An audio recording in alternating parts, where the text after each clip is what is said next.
ایک وائز مین تھا، وائز مین وہ جو تھا، وہ اس نے کہا کہ یہ بند کرو، اور اس نے گوروں کے ساتھ مل کر 1948 میں فلسطینین اسرائیلی اسٹیٹ کا اناؤنس کر دیا، اور اس اسرائیلی اسٹیٹ کے پاس 19% زمین پہلے تھی، اور 56% زمین اس کو جو اسٹیٹ لینڈ تھی، اسٹیٹ لینڈ کسی بندے کی نہیں، وہ برطانیہ نے گفٹ کر دی.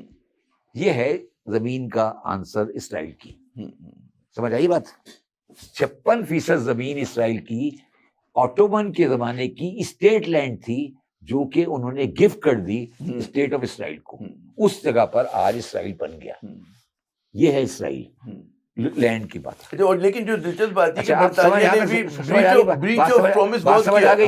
اچھا اس سے پہلے، اچھا اور اس اسرائیل بن گیا. اس اسرائیل کے بننے کے بعد دا سٹی آف جیروسلم اس کو national became the part of the state of Jordan. یا سمجھ لیں آٹونومس چلا گیا.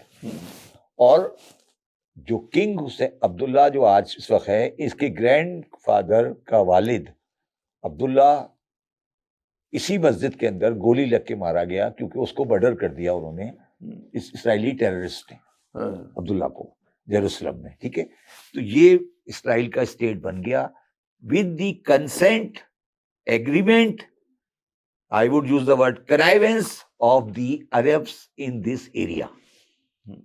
It has nothing to do, it has nothing to do, کسی عرب نے اس ٹائم پر ریزسٹ نہیں کیا. کوئی عرب کنٹری ایک وضاحت کریں آپ اتنا اچھا. اور سنیں اچھا، اس جب وہ کنٹری بن گیا تو اس میں جس کنٹری نے سب سے پہلے اس کو ایکسیپٹ کیا، اس کنٹری کا نام تھا ایران.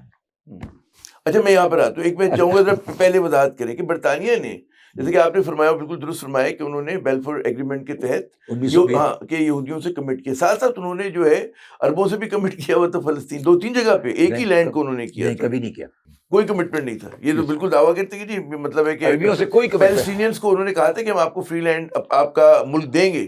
فلسطینیوں کو بھی انہوں نے کمٹ کیا تھا، فلسطینیوں کا انہوں نے کمٹ کیا تھا. فلسطین کا کوئی ایگریمنٹ ہے تو دکھائیں نا، آج یہ دکھا دیں. میں نے بتایا، میں تو آپ کو بیلفور ایگریمنٹ کا ذکر کر رہا ہوں نا. یہ ایگریمنٹ دکھا دیں، کاغذ لے آئیں. دیکھیے یہ تاریخ کے واقعات ہیں نا. یہ تو میرے گھر میں تو نہیں بنائے نا بیٹھ کر.